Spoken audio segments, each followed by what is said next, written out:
తగిన శాస్తి. ఒక ఊరిలో సింగన్న అనే పాములు పట్టేవాడు ఉండేవాడు. అతడు పాములను పట్టి ఆడించి వచ్చిన దానితో జీవించేవాడు. ఇలా ఉండగా నగరంలో రాజమహలులో ఒక సర్పం దూరింది. భటులు అందరూ ఎంత వెతికినా అది ఎక్కడ ఉందో కనిపెట్టలేకపోయారు.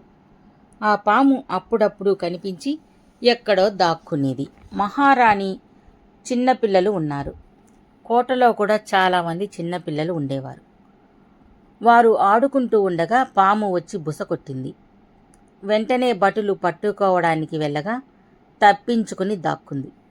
ఇక లాభం లేదని మహారాజు పాములు పట్టేవాడిని పిలిపించగా సింగన్న వచ్చాడు. మహారాజు, సింగన్న, పాము ఎంత వెదికినా దొరకలేదు. నీవు పట్టి తెస్తే ముంతడు బంగారు నాణ్యాలు ఇస్తాను అని అన్నాడు. సింగన్న రాజభవనమంతా ఓపిగ్గా వెతికి ఒకచోట దాక్కున్న పామును పట్టి తెచ్చాడు. రాజు దానిని చూసి పామును కుండలో పెట్టి పైన మూత పెట్టించాడు. తరువాత సింగన్నకు ఒక ముంతడు బంగారు నాణ్యాలు ఇచ్చి పంపాడు. ఇంటికి వెళ్ళిన సింగన్న ఆనందముగా ఉన్నాడు. ఒక దొంగకు ఈ విషయం తెలిసి సింగన్న ముంత బంగారం దొంగలించాలని పథకం వేసుకుని అర్ధరాత్రి సింగన్న ఇంటికి కన్నం వేశాడు.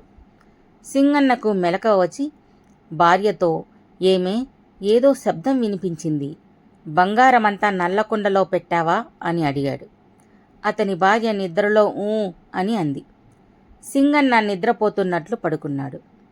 దొంగ లోనికి వచ్చి నల్లకొండ కోసం వెదికాడు. అక్కడ నల్లకొండకు మూత కట్టి ఉంది. దొంగ మెల్లగా మూత విప్పి బంగారం కోసం చెయ్యి లోపల పెట్టగానే లోపల ఉన్న పాము కరిచింది.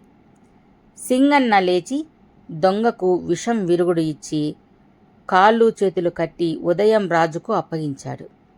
దొంగను పట్టి ఇచ్చినందుకు రాజు సంతోషించి మరికొంత ధనం కానుకగా ఇచ్చాడు.